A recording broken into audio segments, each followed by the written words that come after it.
इस देश में जो मनवादी लोग हैं, मुख पुत्र सवर्ण समाज के जो लोग हैं 15%, उसने भारत के हर एक क्षेत्र में आंदोलन करके यूसीजी बिल पे रोक लगा दिया है। और सुप्रीम कोर्ट का चीफ जस्टिस सूर्यकांत ने इस बिल को रोकने में उनका पहला अहम भूमिका है। और सबसे बड़ी दुख की बात यह है कि हमारे देश में जो एससी एसटी और ओबीसी वर्ग के लोग हैं, जो कहने के लिए 85% है, वो सब आज के आज मुर्दा हो चुका है। लगता है सबके मुंह में दही जम चुका है। आज यदि एससी एसटी और ओबीसी वर्ग के लोग यूसीजी बिल को लागू करवाने के लिए यदि आंदोलन नहीं किया, तो हजारों साल से जो सवर्ण समाज के लोग हैं, हमें धर्म के नाम पे, जातिवाद के नाम पे जो हजारों साल से गुलाम बना के रखा है, शोषण बना के रखा है, वो फिर से चाहता है कि हमारे समाज के लोग को, जो एससी एसटी और ओबीसी वर्ग के जो स्टूडेंट है, जो छात्र है, वो पढ़ाई लिखाई ठीक ढंग से ना करे और भारत के जो बड़े बड़े कॉलेज है, यूनिवर्सिटी है, विश्वविद्यालय में, वो वहां तक ना जाए। और सरकार के माध्यम से जो स्कॉलरशिप मिलता है विद्यार्थियों को पढ़ाई करने के लिए, स्टूडेंट को पढ़ाई करने के लिए, उसका लाभ ना ले और ना ही पढ़ लिख करके वो बड़े बड़े जगह पे जाए, बड़े बड़े पोस्ट पे जाए। क्योंकि ब्राह्मण समाज को लोग जानता है कि यदि एससी एसटी और ओबीसी समाज के बच्चे यदि पढ़ लिख करके बड़े बड़े क्षेत्र में चले जाएंगे, तो फिर मेरा गुलामी कौन करेगा, फिर मेरा बात कौन मानेगा, फिर मेरा अंधविश्वास जो फैला है उनको मानेंगे कौन, फिर विश्वास कौन करेगा। इसी वजह से ये जो मुख पुत्र ब्राह्मण है, वो नहीं चाहता कि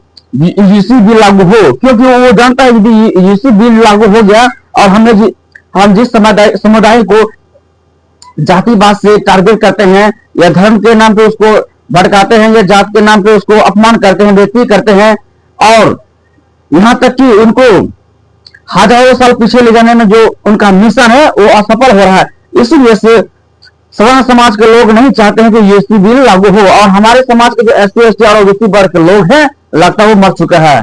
मैं सभी एससी एसटी और ओबीसी वर्ग के लोग से कहना चाहता हूं कि यदि आप लोग नहीं जगे, यूसी बिल को लागू करवाने के लिए आंदोलन नहीं किए या स्ट्राइक नहीं किए, तो सोच लीजिए कि जिस तरह से आपको अभी जातिवाद में बांट कर रखा है ना, उसी तरह से ब्राह्मण फिर चाहता है कि हजारों साल आगे हम इसको जातिवाद में बांट के रख सके।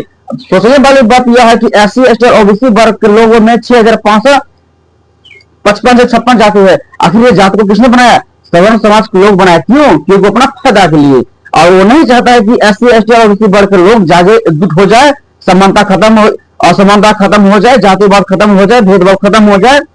और यदि ऐसा खत्म होता है तो इस देश में जो एससी एसटी और ओबीसी वर्ग के लोग हैं, उनके लिए बहुत ही अच्छी बात होगी। और अभी के समय में एससी एसटी और ओबीसी वर्ग को सभी बात को भुला करके सिर्फ यूसी बिल पे ध्यान देना चाहिए, यूसी बिल पे सोचना चाहिए, क्योंकि यूसी बिल हमारे लिए बहुत बड़ा शस्त्र है, बहुत बड़ा हथियार है। यदि यूसी बिल यदि लागू हो जाते हैं तो आने वाले जो हमारी पीढ़ी है, जो नस्लें हैं, उनको अच्छे लाभ होंगे। और वर्तमान समय में हमारे भारत के जिस यूनिवर्सिटी में जहां एससी एसटी और ओबीसी वर्ग के स्टूडेंट हैं, छात्र हैं, जो पढ़ाई कर रहे हैं, उनको सारा सुविधा मिलेगा। साथ ही साथ जो जातिवाद का भेद हो रहा है वो खत्म होगा।